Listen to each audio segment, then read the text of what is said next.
There's companies out there like BlackBerry, Nokia, Blockbuster, Hollywood Video. Like none of those companies ever hurt their clients, but they're out of business because they never changed quick enough. In a game of basketball, in a quarter, you'll make 4 to 5 adjustments on a high-speed game. You have to. If they're killing your zone, you got to switch to man, or you got to play a different type of defense. If not, you're going to get blown out. I love the way you just communicated that. That was like a death blow. There was no alternative. I'm sold. Got it, Coach. Thank you for joining us on our Family First Life Tri-State Serve the People podcast. We appreciate you tuning in, spending your time to develop and grow with us. Follow us, please, on all our social media platforms at Family First Life Tri-State or FFL Tri-State. We love you. Keep listening, and I hope this information is serving you across the country. All right, everybody. Thank you for jumping on with us for our Training Day podcast. I got my man Steven Yee, board member, FFL Skypoint, integrity partner, and business maven. I love talking to this guy. He's got so much wisdom, so much knowledge, and it feels like, dude, you've been around for, a long time on earth with all the wisdom you have. And I really appreciate your perspective. So I wanted to get you on our podcast. Big E, how you doing, bro? I'm doing great, man. And Mark, before I get started, man, I'd be remiss if I didn't say some kind words and be thankful for you. 4.5 years ago, when I started my insurance career here, you did a meeting in Ontario. I don't even know if you remember. In a small room, there's like 15 of us in there. Mm-hmm. And Mark said one line that just made sense. He said, "You got to activate the work when you buy leads." And I was like, that makes sense. Wow. That very next month, man, I protected 20-some families, and that was where the fun began. So I always tell people, man, like, you're one of the greatest sales trainers, and people on your team, they take you for granted sometimes, but I just want to let them know that you are one of the best in the industry, not just in FFL, and teaching people how to sell insurance. So I appreciate you, Mark. I appreciate you, man. Thank you for saying that. I totally remember that training. That was the beginning. That training represented the beginning of the FFL USA takeover. Like, I remember it. And that was like 2018, I think. Totally remember that. It's funny, people, I still to this day look at leads and the purchase of leads as the ability to do whatever it takes to win, because typically, Steven, if someone buys the leads, they're going to go to work. That's still, somewhat, has some merit, some legs here. But so I appreciate that. But you have built a massive agency. You guys are protecting over 1,000 families a month. You have managers and leaders and producers, and you've seen this thing really from your start to an integrity partnership. Can you walk us down the path of, like, when you saw this business for what you thought it could be and what it's doing for you today? When did that aha moment take place? That's a great question, Mark. It's funny because a lot of people ask that question, and I can't pinpoint it to a specific day. Like, I can't go like on July 4th, 2019, on that day, we made the decision to go, right? But it was like a culmination of events of like a lot of things. And, one of the things I remember was I was in a meeting with Sean in Riverside, and I think I went up there for being a sales manager, and I think it was like the fourth time I've gone up for being a sales manager. Huh. And Sean was like asking everybody a separate question, and I'm trying to like get ready for an answer, but I have no idea what he's going to ask me. And he looks at the crowd and he goes, "Oh, Steve, you're up here again?" And I was like, "Uh-oh." Right. Boy. And he goes, "Y'all want to know why Steve's still here, up here?" And I was like, "I want to know why I'm still a sales manager." And he goes, "The reason why Steve's still a sales manager is because he's selfish." And I was like, "Selfish? Like what?" He was like, "Steve, your bills are paid?" I was like, "Yeah." He goes, "You got a little bit of money in the bank?" I was like, "I do." He was like, "Life's good?" I was like, "Life's good." He goes, "Steve's selfish. Oh boy. His bills are paid. He's taken care of. He don't want to help nobody else." And at that moment, I was like, done. I'll start building a team and doing all that. But what was crazy, Mark, is like you've been here for, almost a decade, and you've seen family first life change. Right. And what I want to kind of, touch on a little bit too is, there's companies out there like BlackBerry, Nokia, Blockbuster, Hollywood Video. Like, none of those companies ever hurt their clients, but they're out of business because they never changed quick enough. Wow. Right. And in our business, if you build the business today in 2022 leading into 2023, if you build the business today as you were building it in 2018, you'd be out of business. Wow. But for doing nothing wrong, not even hurting nobody, simply for not making adjustments. And so one of the things that I like is we have to be quick to change. Mark, we talk about playing sports and basketball all the time. In a game of basketball, in a quarter, you'll make 4 to 5 adjustments on a high-speed game. You have to. If they're killing your zone, you got to switch to man, or you got to play a different type of defense. If not, you're going to get blown out. Not because you're not a good person, but we're in business. We got to make changes. Yo, I love the way you just communicated that. That was like a death blow. There was no alternative. I'm sold. Got it, Coach. So totally got to make changes. You got to adapt. You got to evolve. We're seeing that now at a pretty, I would say, you said I've been there a decade. You're right. I've seen it at every level, the changes that we've made and the changes that we've been forced to make, and force being the operative word, but also a good word. I think people want to look at change as difficult, and then they want to look at force to change as impossible. As my man Jay-Z said, difficult takes a day, impossible takes a week. I'm trying to transform time and speed up the curve. So in that regard, Steven, you've made changes. You've made adaptations. Talk to us about what that transition feels like. Yeah, a lot of it is like you just said, right? Like, nobody wants to change, but you have to embrace it because that's just business. Or kind of like what we said, if you don't change, you'll be out of business. One of the recent changes that we made is we're taking agents direct, and we're working in small little groups, training those agents. And once again, like, this is when I had a conversation with Sean a few months ago. He was like, "Hey, your numbers aren't pretty," and I'm like, I know, I can see the scoreboard, and he was like, "Well, what are you doing about it?" And I was like, if it took me, let's just say 2.5 years or whatever it is to go to board member, with the knowledge, resources, and belief that I have now in the business, shouldn't I get there in half the time? Yeah.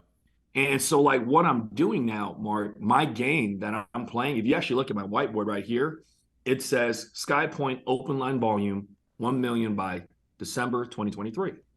I'm going to take a bunch of new groups. I don't care what my number 1, number 2, number 3 group does. Right. I'm taking a brand new group, a brand new group of agents, and going board member again. Love it. Driving profitability, driving new legs, new leadership. See, one of the things that sucks is, like, Andrew Taylor did this to me. And so, like, I came from a network marketing background, and I think at the time Trey was killing it, and so was Joe and I. And I was like, "Andrew, you need us." And he was like, I don't need you. Andrew, stop it. You need us. He goes, "Okay." He recruited Grady, Zach, and then Josh and Alondra. Jesus. And he was like, you still think I need you? And I was like, got it. Like, best thing you can do for your agents. That's good. That's really good. Is go get another one and replace him. And, like, at that moment, I worked harder just to be on the list. Wow. Right? Because I was like, oh, I'm always going to be in your top 5 or whatever. He added all these studs to come in, Dave Witcher. And all of a sudden now everybody's like, it brought the work ethic. All boats rise with the tide, right? It brought all our work ethic to come up because we had to grow just to be able to maintain where we were in terms of the leaderboard. Love it. How did you get the mindset to, you start with, you need us, and then it's, I have to compete to stay alive. What I find a lot is people are upset that Andrew went out and hired competition to compete with. How did you get the, because an entitled mindset is, You need us. That's entitlement. Right. It's on the positive side of it, but it's still entitlement. The flip side is, who's he to hire these people? and not why aren't they on my team? You know? How did you get the mindset of one side, which is you need us, to, oh snap, we got to go to work? That's, you understand how fine that line is. Oh yeah. I want to hear it. I mean, Mark, can I be transparent right now? Like, I'm going to say something. It's going to rub people the wrong way. I'm just going to say it, right? So, like, I got my integrity deal, and someone called me, and I'm not going to name names, but this person called me, and I've never been given an agent. By Andrew, by Trey, I've never been given an agent, ever, right? And so they were like, hey, Steve, don't you get upset that all the people around you get stacked? And I was like, yeah, probably. And they're like, well, how do you deal with it? And I'm like, I don't. Because if I waited for someone to build it, I wouldn't be an integrity partner. Right. That's good. I had to take ownership in my own hands. Like, I couldn't wait for someone to go, hey, here's an agent, here's another agent. Like, I was like, no, I'm going to go do this myself. Like, if sports analogy, right? Like, I didn't need the coach to tell me to stay after the gym and shoot. I was going to do it on my own. Right. And I didn't need to go, hey, coach, I shot 300 extra shots after practice today. No. You'll see it in the results in practice and in games. Right.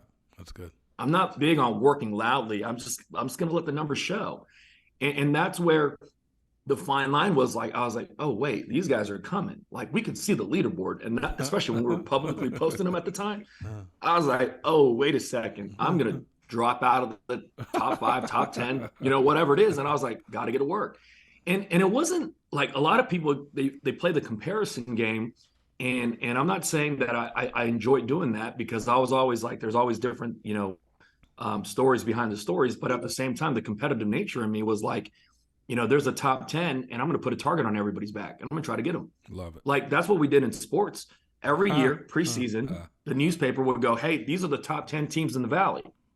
And the crazy part, Mark, was we'd always, during the preseason, we already beat half the teams on that list. And we're like, okay, now we just got to do it in the real game, real setting. And no matter what we do, they won't rat about us, but we got to put targets on these people's back and come after it nicely. Because I love these people, but I got to beat them still. Right. Makes sense. Healthy competition. Correct. Love it. What are you doing for recruiting purposes now? What are some things, what are some measures you're doing to bring in new people? So I turned back the clocks because I was talking to Sean about this, and it was fascinating, right? Like, Hubert Humphrey built 3 companies that he sold, all 3 of them, without spending $1 in recruiting. Yet some of us want to spend 5, 6, 10 grand a month on ads. Right. And I was like, wait a second, like, I came from that industry. Like, why don't we do that? Because it's free, higher quality of client. And so it's kind of like what we talked about when I had seen you. What we're doing with agents now is, Mark, I go, hey, in the compensation plan, we get paid 8 to 9 different ways at Family First Life. Personal pen and personal renewal is just 2 of them. If you want to activate the comp plan, nice, and want to get paid in all 8 ways, I love the way you say that. You got to build a team. Activate the comp. And so you got to activate the comp plan. That's and you activate the comp plan by getting some agents that you want to go work with you, right? And so, like, during pre-licensing, I always tell people, like, our recruiters, my staff, and we all talk about this. I'm like, hey, flat out transparency, pre-licensing sucks. It's going to be a drag. But guess what? It's like going to the gym. If I went to the gym by myself, I would hate it. But if I went with somebody else, I'd go. Because someone's there to go through the pain with me. Yeah. So who can we put in class with you that that you want to win and be successful with? Let's put some of your friends in class. And so we started hiring in little bunches because people didn't want to do it by themselves. Love it. That is the warm market pitch. That one right there. 100%. Really? I love it. Now, because it's like, Mark, if I go, hey, if you drove a Ferrari and you have 7, 8 gears, you would drive the car in first gear behind a truck in the slow lane? Why? You have this wonderful car. Why would you do that? Use all the gears. And it's like, we have the gear to make overrides. We override renewals. We have VP bonuses. We have, like, why just focus on personal production, personal renewals? Like, I want to activate the rest of the comp plan. Okay. And I do that by building. So activate the comp plan is part of your pitch. 100%. Okay. So the gym is an analogy to get some people with them, and then, but it starts with activating the comp plan. Right. Okay. Got it. I'm listening to the gym portion saying, okay, that's what he's doing, but that's just your analogy to help back up activating the comp plan. Yes? I'm a big analogies person. Love it. Because I think a lot of people can see and relate very easily to the certain things. Yes, sir. One of the things, like, I was talking about this in Apple Valley last week at a sales conference. I was like, let's pretend Mark and I were like, classmates in high school, right? And Mark and I ran into each other in the supermarket in the parking lot, and Mark drives a Ferrari and I drive a Pinto. And I'm like, Mark, is that you? Huh? And you're like, yeah. What, Steve, what's up, man? Hey, I ain't seen you since chemistry. Mark, what are you doing? You driving a Ferrari now? Oh yeah, man, I fell into this life insurance thing, and we built a team, and we're killing it. We're serving so many families. Mark, why didn't you tell me? Oh, I was scared of what you would think about me. So I didn't tell you because I was scared of what you thought about me. And that's what I was like, we don't get to play God, right? We just bring them the message and see if they want to do it. Oof. And that's where, I always said, like, if I gave you the opportunity and, a few years down the line, you're not in the financial situation, well, I don't feel guilty because I gave you the shot. You just didn't take it. But if I didn't tell you and I found out that you were in this bad place and I could have helped you, I want to be able to sleep at night, knowing that I held the tool that might be the financial key to get you out of that situation. I want to be able to sleep at night. And so, like, you look at our group, majority of our top producers, our top agency builders, all came from someone they knew. And that's why I was like, why get away from that? It's huge. I love it, man. We've been speaking about it as, again, serving the people, because it's like, and I'm talking to people that, may be reluctant to bringing in or communicating with friends and family, or communicating with former colleagues or coworkers or associates. And it's like, if you won't do it for your business, will you at least do it for them? Yep. Because you don't know what position they're in. A lot of people want to make extra money, Steven. But, like I know, extra money is elusive at times. There's plenty of ads on YouTube and Facebook and Instagram talking about what you can do to get rich. But Mark, were you in the mortgage industry? I was. Okay, so you know the stat. In 2008, 2009, if the average person made an extra $500, they would have been able to save their home. It's crazy. So we're not, like, I know sometimes we go, hey, you can make, 5 figures, 20 families, all that stuff. Yeah, that's cool. But most of these people can't even see that. If they made an extra $1,000, $2,000 a month, it might change their life, which will allow us to be able to go, hey, now we can take you to 5, 10, 20, whatever. But it's like the part-time story is a big deal. No doubt. And that's what warm market's going to bring. Right. What is your mindset to the part-time to full-time agent? I love it. See, like, that's one of the games that we play, right? So, like, one of my goals, because of, like, when we recruit agents, one of the questions we ask them is we go, hey, what was your biggest month you've ever had in your life? And they tell us a number, right? Like 4,000 or 5,000 or whatever is usually the number we hear. And we're like, how many hours did you work to make that? And they go 40 hours a week. I'm like, all right, so 160 hours in a month. if we can help you make a little bit of money to make this thing worth it, what would that dollar figure be? Love that question. If I can make, an extra 1,000 or 5,000, Steve, I'd be ecstatic. Okay, cool. How much time do you have allotted to be able to allow us to do that thing? And they usually give us 20 hours a week or whatever part-time, spare time thing, right? At that point, I make it a game, because we all know if they have a full schedule on a weekend, they can hit that number. But they don't know that. Right. They don't believe it yet. Right. So my goal is to be able to go, okay, cool. He makes 5 full-time. If I can help him make 5 part-time, I got him. Right. And so it's like, hey, this is the schedule that we need to run. This is the lead types we're going to use. This is the dialing schedule you're going to use. You're going to book these types of appointments, and this is what we're going to be able to do to help you. And then so like the number one producer in our group, he had a 6-figure income before he came here.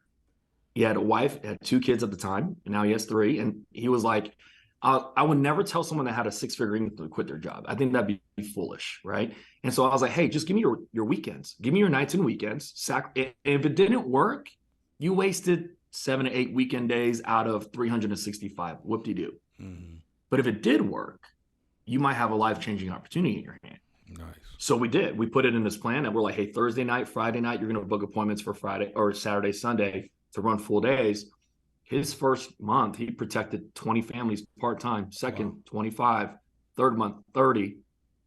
And then at that point, I was like, hey, man, hey, Colton, I love you, bro. But 30 families protected part-time is more than 8,000 a month full-time. I'm not telling you to quit your job, but you need to talk to Leah. But you win them over with the part-time. No doubt. That's huge. That's worth this entire podcast. So because that's essentially, I was talking to Grady, and he goes, the best people or the most attractive people you're looking for are already doing stuff. Yeah. Right. These people are already doing stuff. They already have, a job, something they're doing. You're trying to help them in the gap, and that gap can create the difference. So we'll close with this, Steven. You got your integrity partnership. It was amazing to see your video. What has that feeling been like for you? What has that feeling been like for your family? And overall, how does that feeling jolted or reinvigorated your agency? One of the craziest things, Mark, is when I was 19, someone told me, Jim Rohn told me, he said, you can change your life in any 4 years. And I thought he was full of it.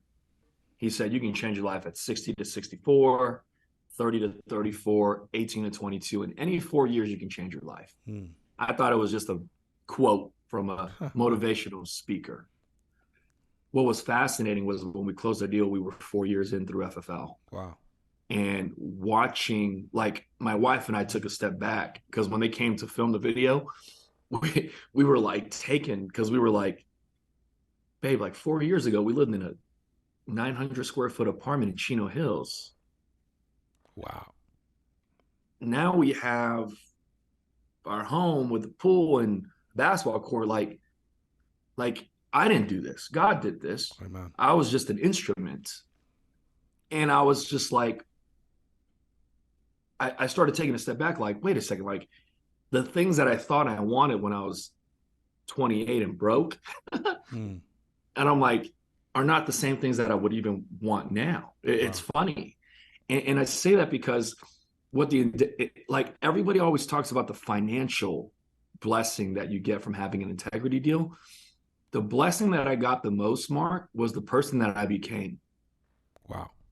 Because if I lost it all, I can get it back, because it's all in here.